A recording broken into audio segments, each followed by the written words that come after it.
Halo, Halo teman-teman. welcome back. Makasih ya teman-teman udah klik video ini. Selamat datang juga bagi teman-teman yang baru bergabung di channelnya Arumi Cerita. Oke, selamat datang juga nih buat teman-teman, buat kita semua sih lebih tepatnya di akhir tahun, di penghujung tahun. Nah, seperti biasa nih, biasanya di bulan Desember itu sih, di akhir tahun ini tuh ada satu hari spesial yang hits banget gitu, yang booming banget. Hari apa coba sih? Hari Ibu.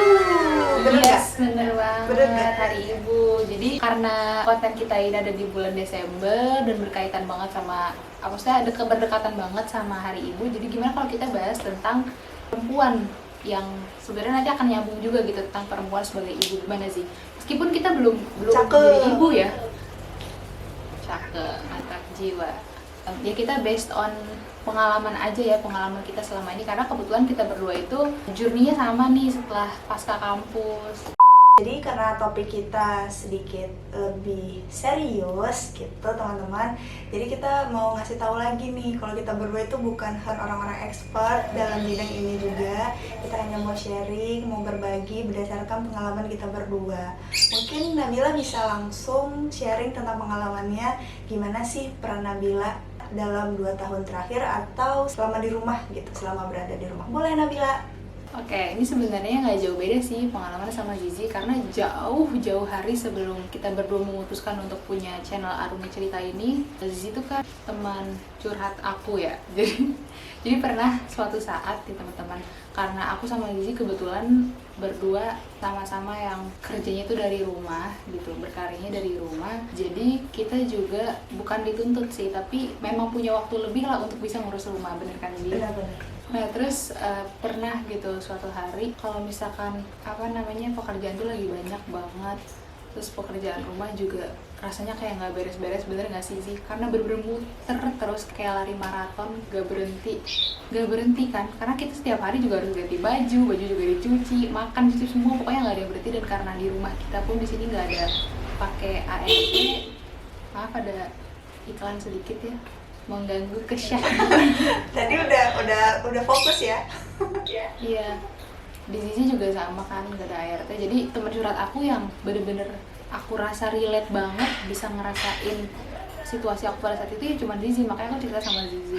Jadi pernah suatu hari aku tuh lagi ngelipet baju dan posisinya tuh lagi capek banget, lagi penuh banget gitu ya.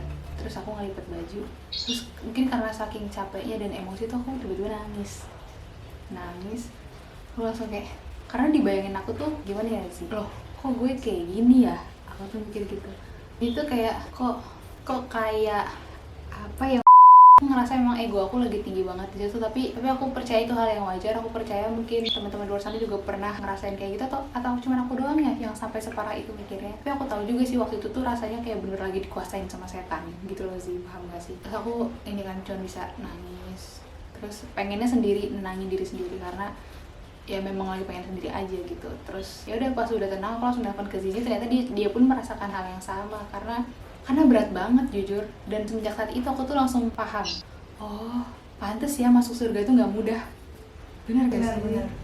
Kayak Harus ada perjuangan.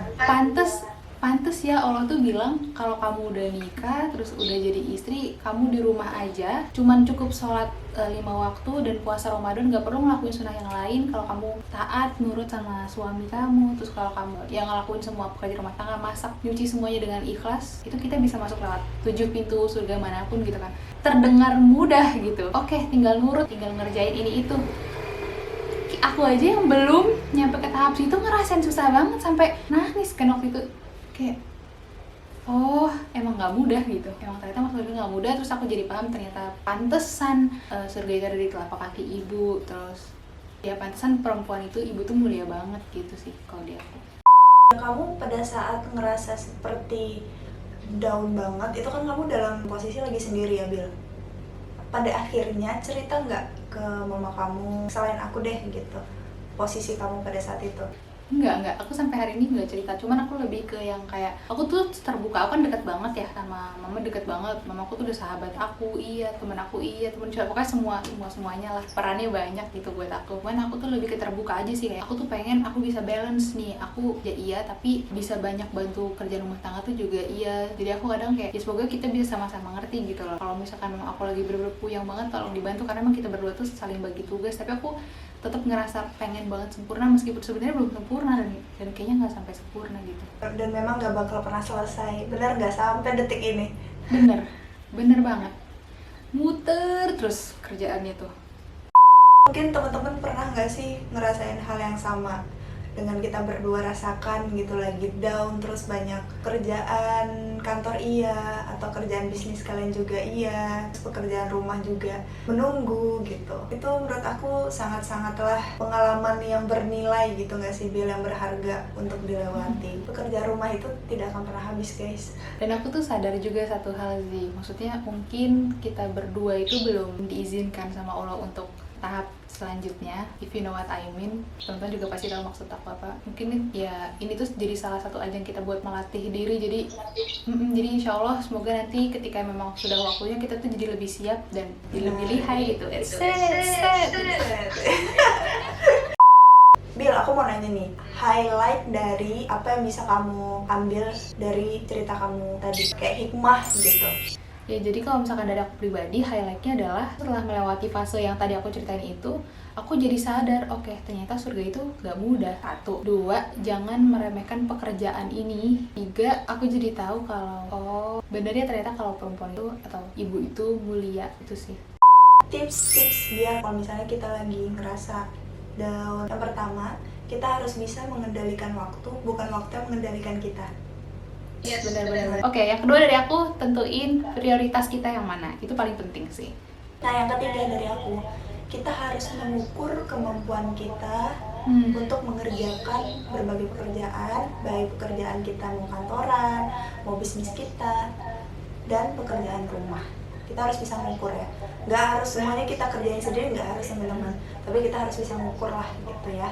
Semoga apa yang kita sampaikan itu bisa menjadi manfaat sih. Ada hal positif, ada hikmah, sesuatu hikmah yang bisa diambil sama teman-teman. Nah, kalau misalkan teman-teman yang nonton punya pengalaman yang sama atau mungkin punya pengalaman emosional yang lebih dari aku yang tadi aku ceritain itu, coba boleh banget ditulis di komen supaya kita tuh tahu gitu, oh ternyata kita nggak sendirian, ternyata apa yang kita rasain itu normal, ternyata banyak yang pernah ngerasain hal yang sama. Jadi kita kayak gimana ya, kayak ayo semua para perempuan bersatu gitu ya, kita mengumpulkan kekuatan supaya kita bisa kembali on track dan bisa ngerjain semuanya secara satset gitu. Oke, kalau gitu mungkin sekian untuk video kita hari ini. Jangan lupa teman-teman Like, comment, and subscribe.